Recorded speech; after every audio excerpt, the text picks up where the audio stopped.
We're so glad you've joined us on the ERLC podcast to explore how the Bible addresses important cultural issues pertaining to life, religious liberty, marriage and family, and human dignity, and how we can walk in wisdom for God's glory and for the flourishing of our neighbors.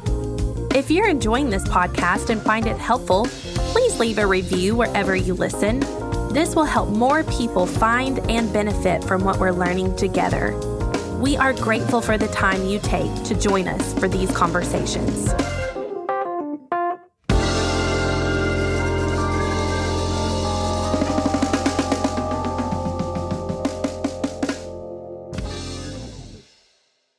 Welcome to the ERLC podcast. As we've mentioned, Trillia Newbell will be hosting a special series beginning in February. Here's a sneak peek at what you can expect. We're better together.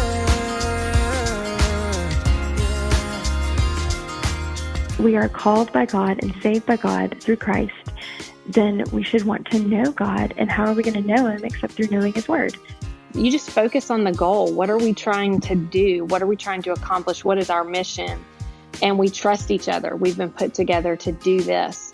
When we spend so much time only emphasizing certain gift sets for women, then what you do is you leave all of the women who are equipped in other ways to say either I'm not gifted or I'm not really a woman. Letting women know that I'm willing to listen to questions and concerns you have is powerful and encouraging. There is no such thing as a follower of Christ who does not have a contribution to make to the kingdom of God. Hi, I'm Trillia Newbell, and I'm excited to announce our series, Better Together. The series captures our desire to partner together as men and women in the church and beyond to advance the kingdom with mutual support and care. Better Together will address a wide range of topics from sexual abuse, leadership, women in work, women's ministry, and so much more. Our goal is to inform and equip listeners on matters most important to women in the areas of church, home, and work. Better together.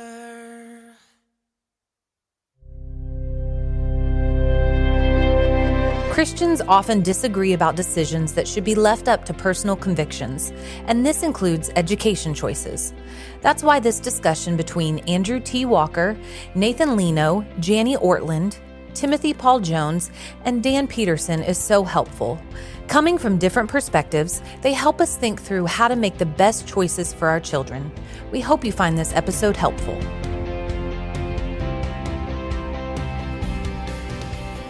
My name is Andrew Walker, and I'm here to moderate a panel on the topic of educating children in a complex world. And this is a really challenging topic. When my oldest daughter was getting ready to go to school, my wife and I had to make a decision on what we would do. And it caused quite a bit of challenge and conversation about the various options available for educating our daughter. And so we want to discuss education in a complex world and how we want to care for our kids' minds with all the various challenges that come with that in our culture. And to do that, I'm joined by a great panel. We have to my left Miss Jani Ortlund, who's an author and speaker. We have Dr. Timothy Paul Jones, who is a professor at Southern Seminary. Dan Anderson, who is the headmaster at Regents School in Austin, Texas, which is a private classical school. And we have Nathan Lino, who's a pastor in Houston, Texas. So my first question is for Dr. Jones, and you have actually written a book on various kind of educational models that parents can pursue.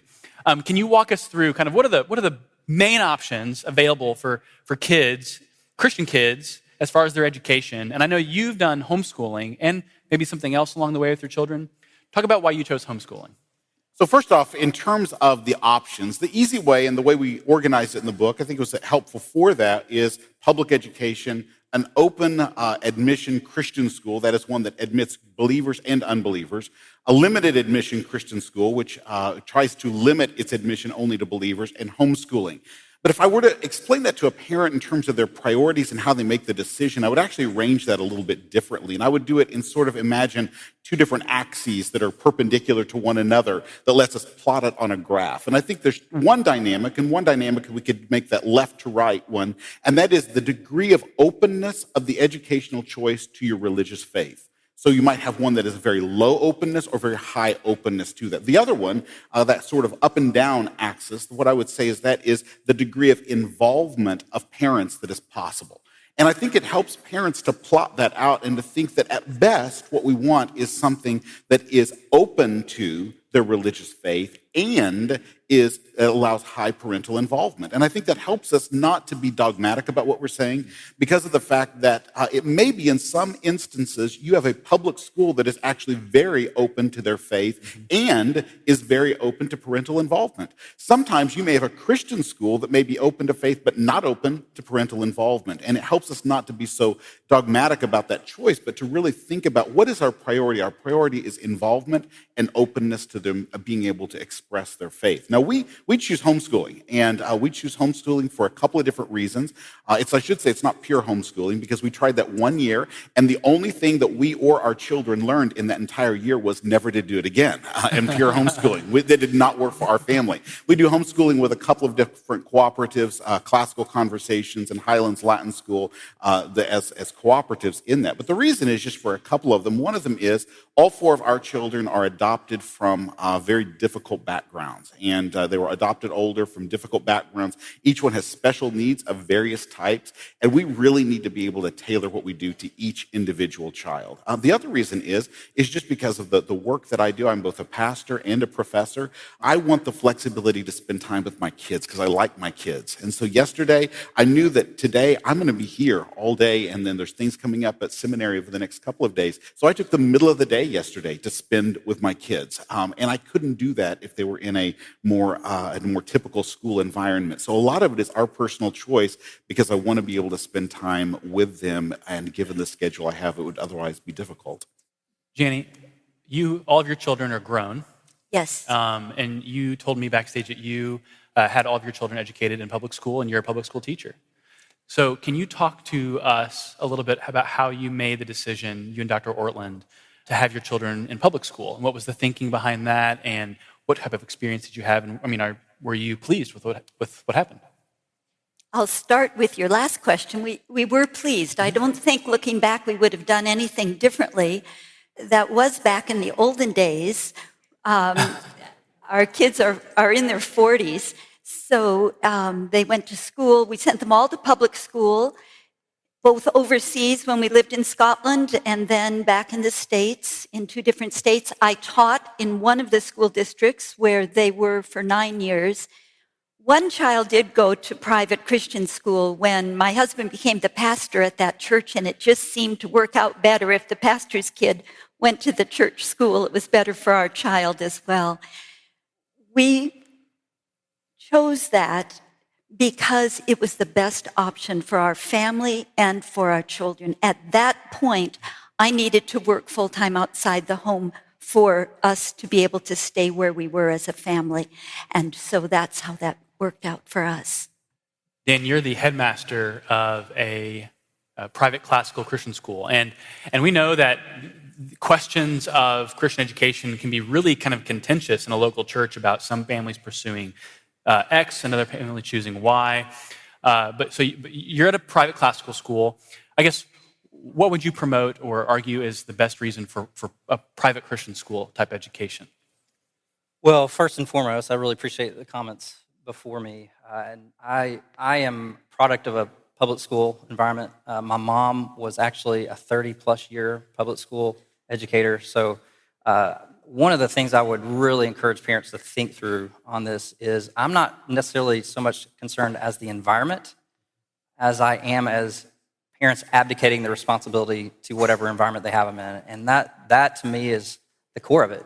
If we are, as disciple makers, giving up that responsibility and not being proactive in that arena, that's a problem. And that can happen in any environment that you're in. So obviously, my children, I have 4 children, my wife and I, and We are pleased so much with being able to be in a classical Christian school because I think it combines some of the greatest thinking of the West with a Christian worldview. And so when I think about launching and being cultural influencers, I get really excited about what my children and the kids that are receiving an education at Regents will receive. Nathan, I actually just learned a few days ago about a situation that you and your wife have gone through with one of your sons in the public school he was at, and you've actually chosen to remove him and go to a private option. Can you talk a little bit about, using discretion, about what set of circumstances occurred to where you had to reevaluate your child being in a public school? Well, I think the starting place is, the Christian community needs to be very clear that when it comes to forms of schooling, it is a wisdom issue and not a moral issue. Mm-hmm. There is unnecessary conflict and division in Christ's church today because we have made what should be a personal preference matter and an individual liberty a law for all Christians in all places at all times. So the Bible's starting place when it comes to the educating of our children is that it is a wisdom issue, and it's at the discretion of the parents in seeking the leading of the Holy Spirit, whether they're going to public, private, or homeschool. Obviously, because it's a personal preference issue and it is a Christian liberty issue, parents are going to be passionate. It involves our children. So there's going to be lively debate, and there should be. But at the end of the day, we want to remember that there is room in every local church for public, private, and homeschoolers. And as a pastor, I'm obviously passionate about that matter because we as pastors are responsible for leading the way and creating room in our churches for this to be a wisdom issue rather than a moral issue. So the way my family and my wife and I think about it is it's year by year. We have 4 children, a son and 3 daughters. And for us, it's year by year. We have to say to ourselves, at this point in the life of each child, what is their current spiritual trajectory? Also, at this point in the life of each of our children, what are the forms of school available to us? Year by year, it just depends. I mean, some years public school's available to you, and some years it's not, or private. Some years it's there, some years it's not. Sometimes it's out of reach, sometimes it's within reach. So you just don't know. It's season by season, and we've got to say, and what is the current condition of our marriage? Can our marriage bear up the form of education we're choosing for this year? What is the condition of the family on the whole? And so there's a lot of factors that go in. So we have 3 in public, 1 in private. They were all in public, based on using the matrix I just explained to put them all in public school. But my son encountered in 8th grade, and again, I don't really want to go into all of the details, but he went into some significant personal struggles at the school that he was attending that forced us to pull him. And so Nicole and I entered a season of praying and fasting. We set a time frame of 5 days because the school year had started. He was 4 weeks into 8th grade. And we had to set a time frame to decide, are we going to homeschool, private school, because the public school option in our school district was no longer available for that year. And we just ran through that matrix I just explained and felt the leading of the Lord to put him in the private school he's in. God opened the door financially, and there he is. So that's really how it came about.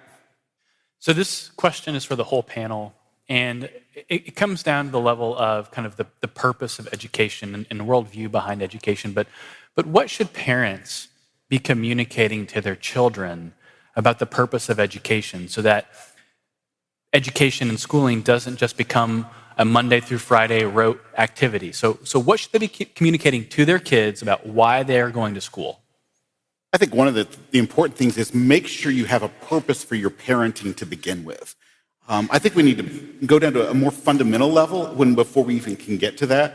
And that is, what is the purpose of your parenting? And I know that we all live through some days when the purpose of our parenting is getting to the end of the day with the same number of kids you started with. I did not kill anybody today. Yay, me. And then all of us are that way sometimes.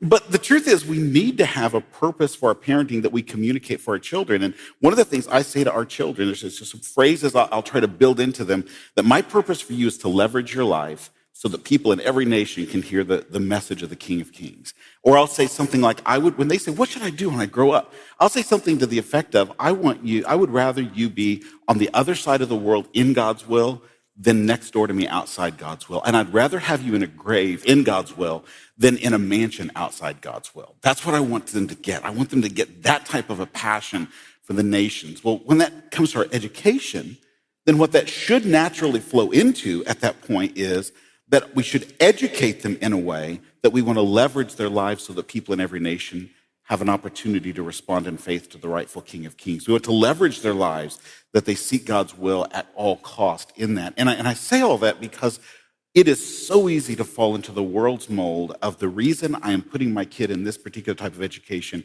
is success and happiness. And that is just not our goal. That is not our goal. So what we need to communicate to our kids in why we do what we do, and we need to make sure we're really doing that, is I am doing this for the sake of the nations. I am doing this for the sake of the glory of God. That's why you're in this. That's why you're learning this, for the sake of the nations and for the sake of the glory of God. And that should shape what we choose in our children's education. And we communicate to them, this is why I'm choosing this, because this is what matters to me. That's a great input. I totally agree. The macro, the telos, the end goal, purpose of education is God's glory. And it is easy to get caught into the cultural environment of, especially in the setting I'm in, of getting them in a right college.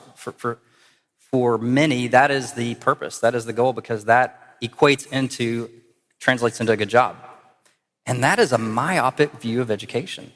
And one of the things I tell my constituency is, if we are a college preparatory institution, then I don't want to be a part of it.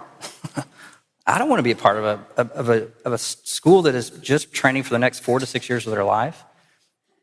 We are about a life preparation. And when I say life, I want to define it as life here and now and life forevermore. And that's where God's glory comes into it. And that's the macro grand purpose. And the very word education means to lead forth or draw out. And so I think of anything that you all walk away with is an understanding that there is no neutrality in education. Whatever model you're in, there's no neutrality, but we have to have a Christocentric view of education.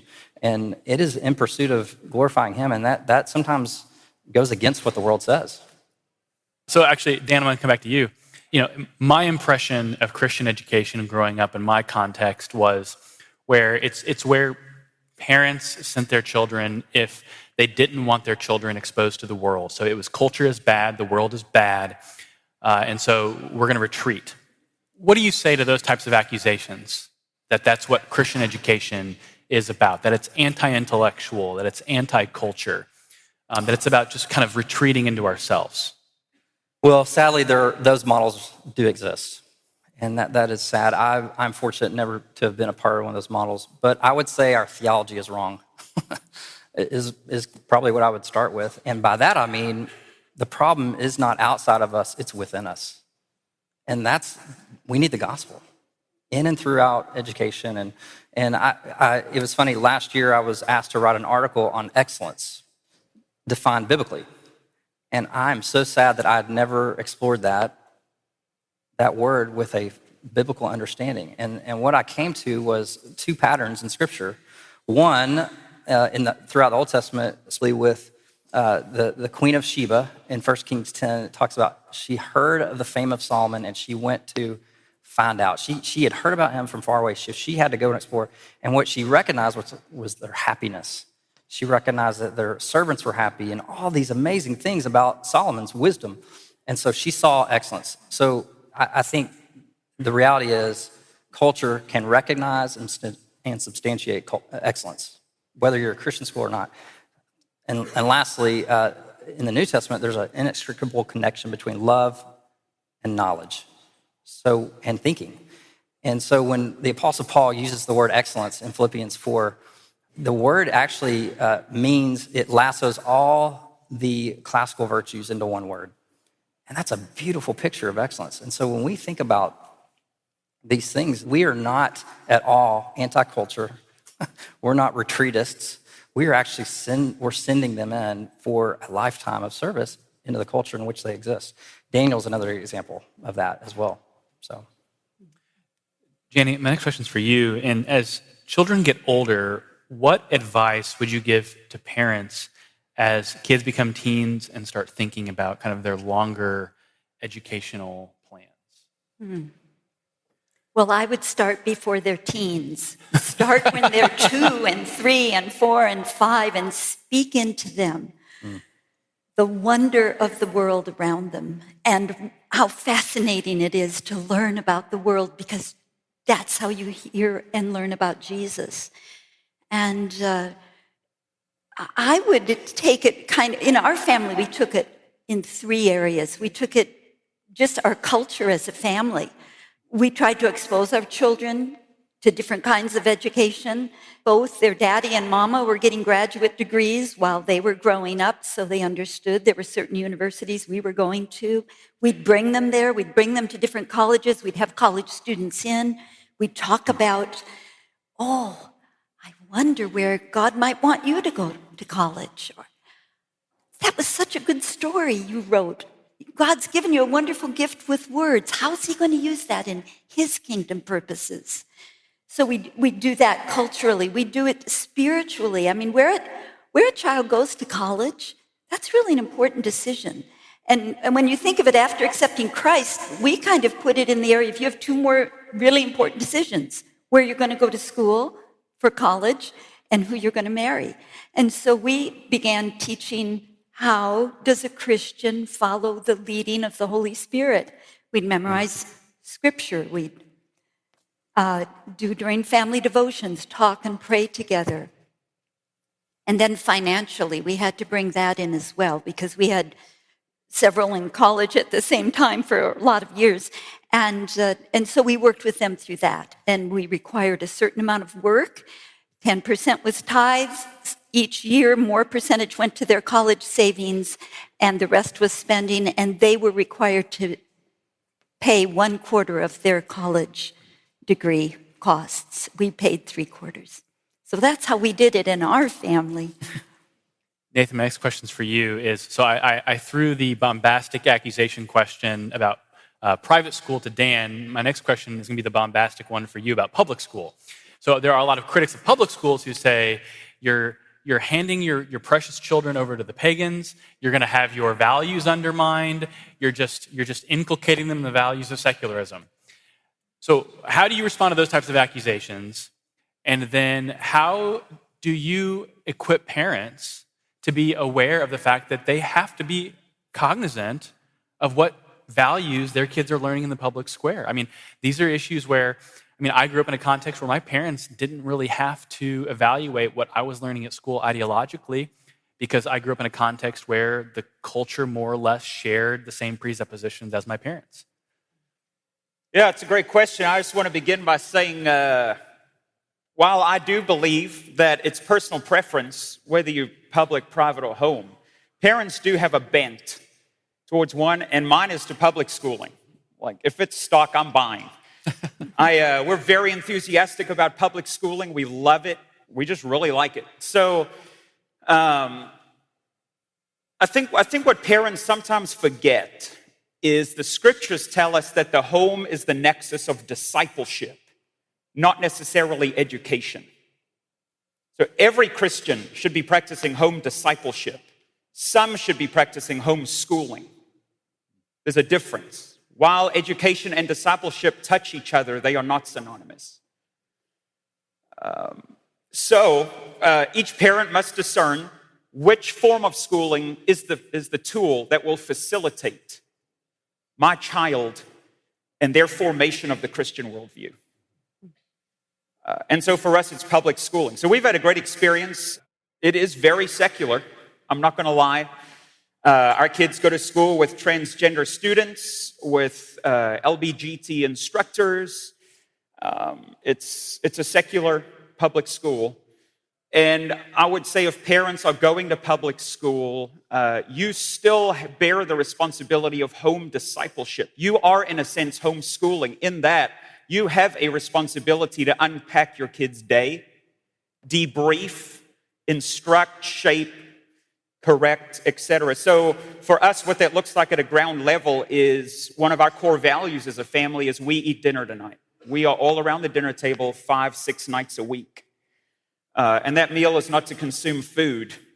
it's to be together as a family and discuss our days from a Christian worldview. And so as the head of the home, I guide those conversations, I prod, I ask questions, Nicole asks questions, and we unpack the kids' days, we equip them, we train them. We urge them to understand that the academy, isn't it? At the end of the day, it's supposed to be an open exchange of ideas. When the academy stops being the open exchange of ideas, something's badly wrong. So we've got no problem with evolutionists teaching my children evolution, as long as the classroom is an open exchange of ideas and my children can raise their hand and respectfully interact with the instruction from a Christian worldview.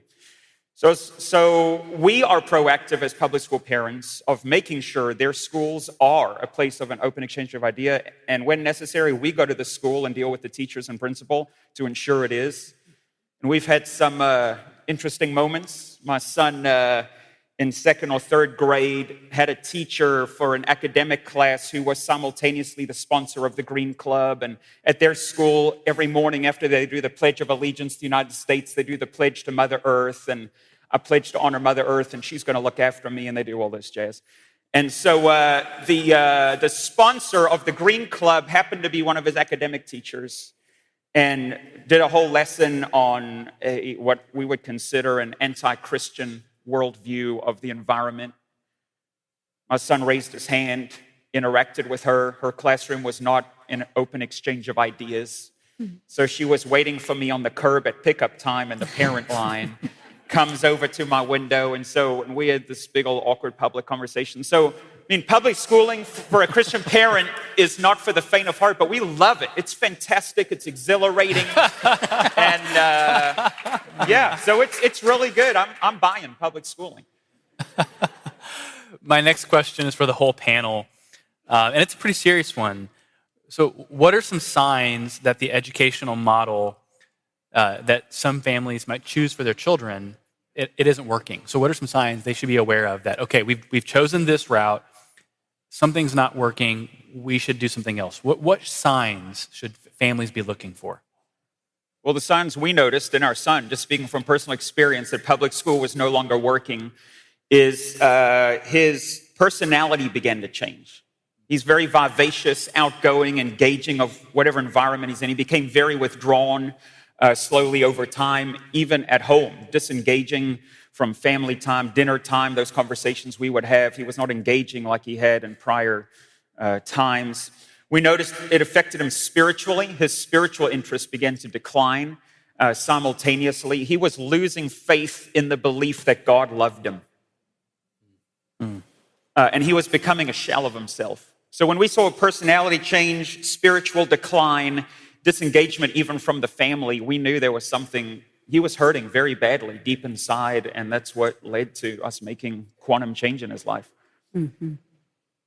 I'm so glad you asked that question, and I'm so encouraged with the way you're leading your home. I mean, your barometer, that's very encouraging. I think for me, if one thing I would say is the educational model is not salvific. So wherever you're at, that if you're putting your hope and trust to fix your kid, or to that they'll get a Christian worldview at a Christian institution, or even in your own home, if you're homeschooling and you're putting a lot of that can become an idol in a family's home. That's a sure sign it's probably not working, or we need a heart change. I would also say a lethargic learner. That was one thing my wife and I were recognizing in our child a few years ago, and it was hard to watch because an educational environment should be vivacious. It should be cultivating a curiosity that goes throughout life, and those are things to watch for. And I love what you said with just the spiritual component. That's another component. And then lastly, I would just also say, if the academics are too hard, there's a reality in which it can be too hard, and it's not for the betterment of the child to continue in that environment. We're fearfully and wonderfully made, uniquely and differently designed, and that's a beautiful picture of the image bearer of God, that we bear His image, and so it looks different. And sometimes what fits one of our children may not fit all four of them. We have 4 children; it may not be the best for all of them. So I think you constantly have to evaluate that year to year and ask yourself that question and calibrate as a husband and wife. when you think about how much time kids are at school versus when they're actually at home, and what they're learning, whether at private Christian school or a public school, it seems like there's still an urgency and a priority that we raise Christian kids. We don't just take that for granted. So what should families be doing in the home? Not necessarily to counteract what they hear out in the world, but to where we're raising real disciples inside the home. What are the daily routines and habits and rhythms that you all are doing in the home or did in the home to see that your kids are being raised up to be Christians? One of the things is just remembering, and you've already hinted at this, you'll never typically do more for God beyond your home than you practice with God within your home. And that's just a good fact for us to remember, that God has designed the home to be a home base for what we do. We try to do 3 different things with our kids, just real quickly. Faith Talks, a weekly family devotion together. Faith Walks, which is that every day I try to make some point of pointing to God's story or God's glory with each child each day. That maybe we watched a movie and I say, okay, what do we learn about God and his world from this movie? I might point out something in nature, but that's that time each day. And then the last one is some sort of faith process, which is for our kids, we try to work through with them with a weekly journal, that they journal their week and they journal how they're doing spiritually so they can see growth over time. And those are just 3 habits we've really tried to work into our kids' lives: Faith Walk, Faith Talk, and a faith process, just so that they can see themselves as disciples of Jesus Christ who are growing and who are learning to interact with their world in ways that they notice God's story and God's glory in every part of life. And we, along with that, we made sure that we had one meal together every day where we were all sitting down talking and then ending with prayer and family devotions together where we could talk through our days. It was so important for our kids growing up to have that time together. Not easy to get it, but very vital. I think the only thing I would add to daily spiritual conversations and family dinner time is do not underestimate the power of affection, kissing, and hugging your child a lot. Yes. It has a profound, if you just hug your kid a lot, just show them a lot of physical affection and walk with God and have spiritual conversations and family time, if you just do those 4 things, you're going to win the day in their mind and heart. Yeah, and I would just say one is just pray for your kids. That's my favorite part of the day. Tucking my kids in, whispering in their ear a prayer for them and for his glory, because we're pointing them outside on themselves. And sometimes I'll say, hey, do you want to pray first?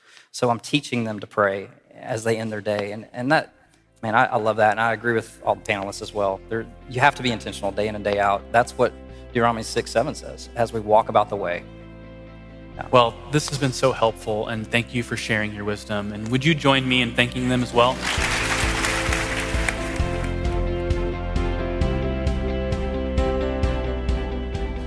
Thanks for tuning in to the ERLC podcast. To keep up with all of our latest episodes, subscribe on iTunes or Google Play, and join us next week for a message about marriage and parenting.